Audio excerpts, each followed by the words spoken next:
গত অগস্ট থেকেই দেশ ছাড়া শেখ হাসিনা, আর তারপরে বাংলাদেশে বিএনপি, জামাত, ইউনূস সরকার সবার তোপে Sheikh Hasina.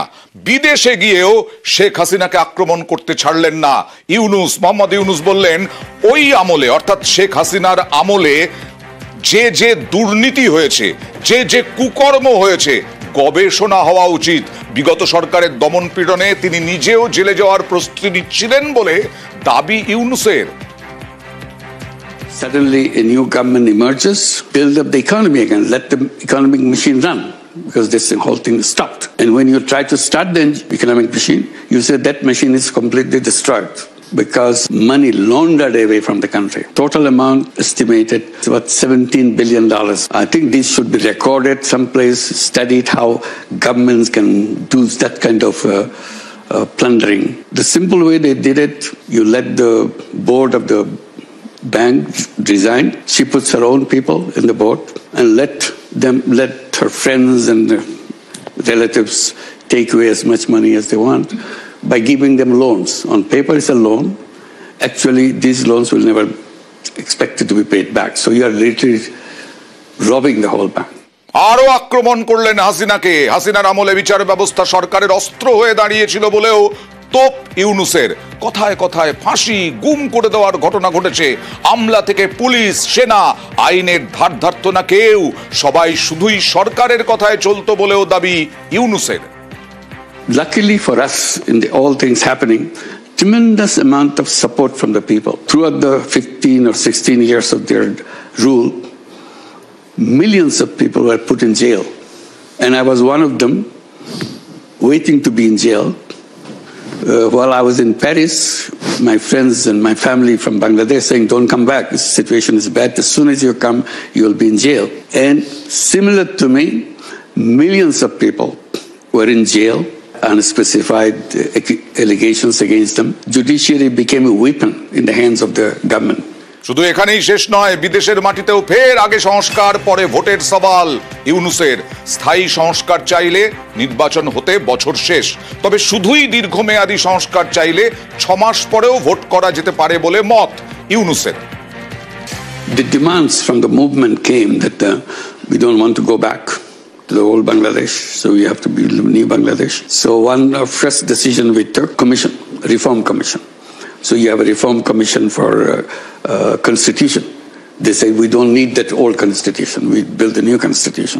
Then you have the election procedure. You have election without vote. And then young people are coming at the voting age.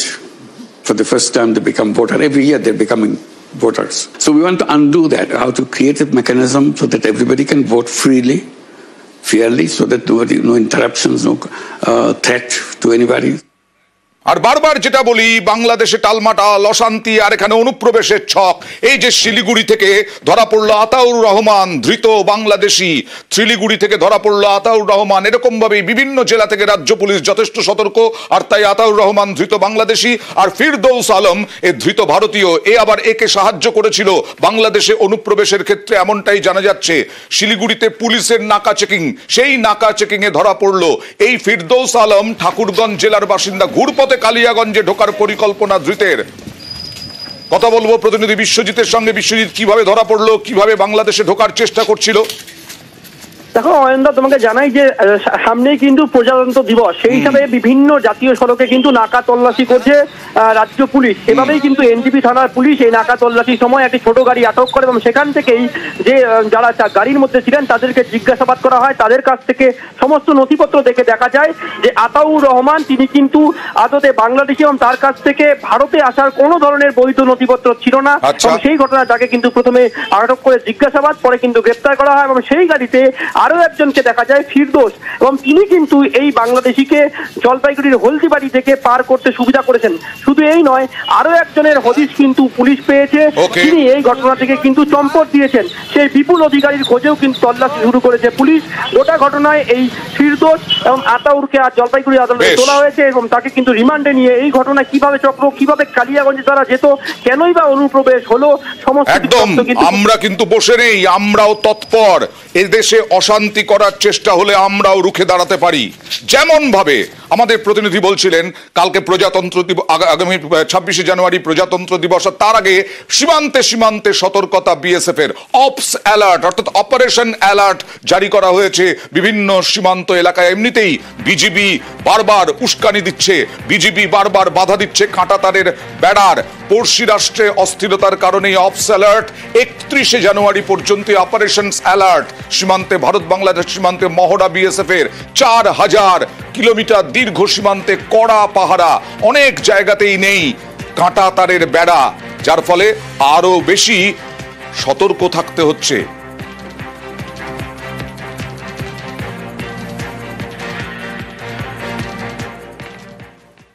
Saif Ali Khan সুস্থ হয়ে বাড়ি ফিরে গেছেন, কিন্তু লীলাবতী হাসপাতালে তার মেডিকেল রিপোর্ট দিল লীলাবতী হাসপাতাল সাইফ আলী খানের। সাইফ আলী খান ছুরিকাহত হয়েছিলেন, ছুরিতে আহত হয়েছিলেন, ছুরি মেরে কোপ মেরে। তারপরে তিনি 21শে জানুয়ারি বাড়ি ফিরলেন। 5টি ক্ষত ছুরির, পিঠে, হাতে, কাঁধে ছুরির আঘাত। মেডিকেল রিপোর্ট প্রকাশ করলো হাসপাতাল। সাইফের ওপর হামলা হয় রাত 2:30। হামলার 1 ঘন্টা 40 মিনিট পরে হাসপাতালে যান সাইফ। হাসপাতালে ভর্তি আসিফ জাইদির, সাইফ আলী খানের ঘনিষ্ঠ বন্ধু আসিফ জাইদি। 16 জানুয়ারির হামলায় শেষমেশ সাইফের বয়ান কি দেখাই। সাইফের বয়ান, রাত 2:30 শব্দ পেয়ে 13 তলা থেকে 12 তলায় জেহের ঘরে ছুরি হাতে বহিরাগতকে দেখে ঝাঁপিয়ে পড়েন হিরো। সেই সময় এলোপাথারি কোপ, দুষ্কৃতীকে ঘরে আটকেই হাসপাতাল রওনা। পুলিশকে জানিয়েছেন এরকমই ছোটে নবাব।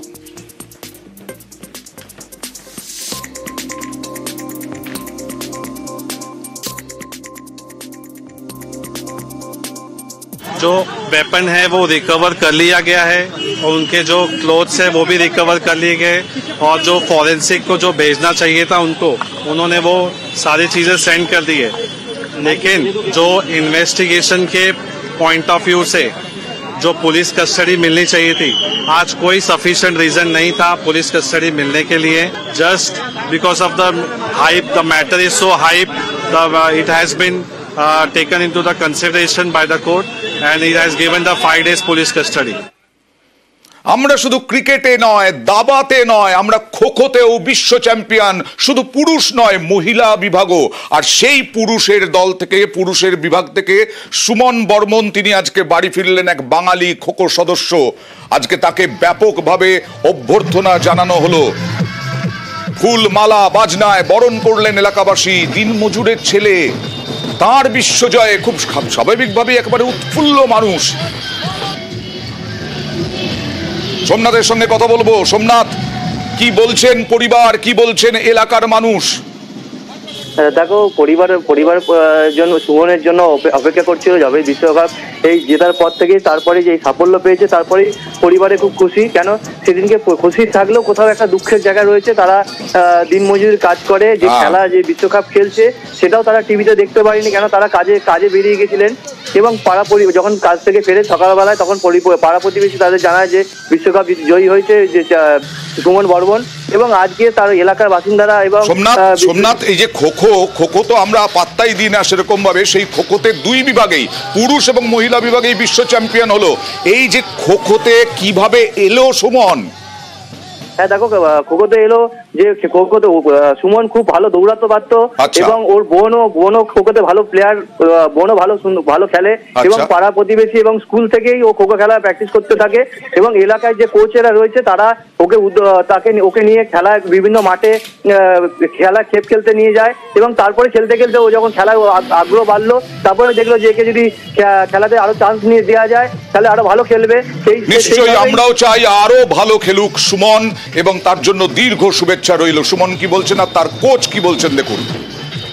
এখনো রানিং করেছি, অনেক দূরে এগিয়েছি। মেন কথা এখন একটা চাকরি লাগবে, চাকরি দিলে খুব ভালো হয়। আর পরিবারের অবস্থা তো দেখতেই পাচ্ছেন, আপনারা দেখেছেন, বাড়িতেও গেছি। নেপাল সব থেকে আমাদের হার্ড টিম ছিল, ওদের সাথে আমাদের সব থেকে ফাইট খেলা হয়েছে। পরিবারের সহযোগিতা কতটা ছিল? প্রচুর, অনেক, সবার, পাড়ার প্রতিবেশী, বাড়ির লোক, মাঠে দাদারা, স্যাররা, ভাই বোনেরা সবাই সাহায্য করেছে। আমরা তো উৎসাহী, কারণ হচ্ছে বাংলা থেকে আরো 5 জন ডাক পেয়েছিল, কিন্তু আমরা প্রথম দিকে আশা ছিলাম যে সুমন যেভাবে খেলছে সুমন অবশ্যই চান্স পাবে। কারণ হচ্ছে আলটিমেট খোখোতে একটা রিভিউ নিয়েছিল, যে রিভিউটা নিয়ে বেস্ট প্লেয়ার হয়েছিল, তখনই বুঝেছিলাম যে সুমন ইন্ডিয়া টিমে ঢুকবে। সেই থেকে ইন্ডিয়া টিমে সুমন আছে এবং ভারত বিশ্বজয় করেছে প্রথমবার, মাটির থেকে ম্যাচ থেকে আজকে বিশ্বকাপে গিয়ে দাঁড়িয়েছে, সেটা বাংলার একমাত্র সুমন বর্মন নিজের কোমরের জুড়ে আজকে এই জায়গাটা করেছে। আমরা তো অবশ্যই চাই যে সুমন একটা চাকরি পাবে, এই আশা আমাদের অবশ্যই আছে এবং মাননীয় মুখ্যমন্ত্রীর কাছে আমরা বারবার আবেদন করেছি যে আমাদের সুমনকে একটা চাকরি যদি দেয় তাহলে আমাদের মাঠে আবার ফুলে ফলে আবার ভরে উঠবে।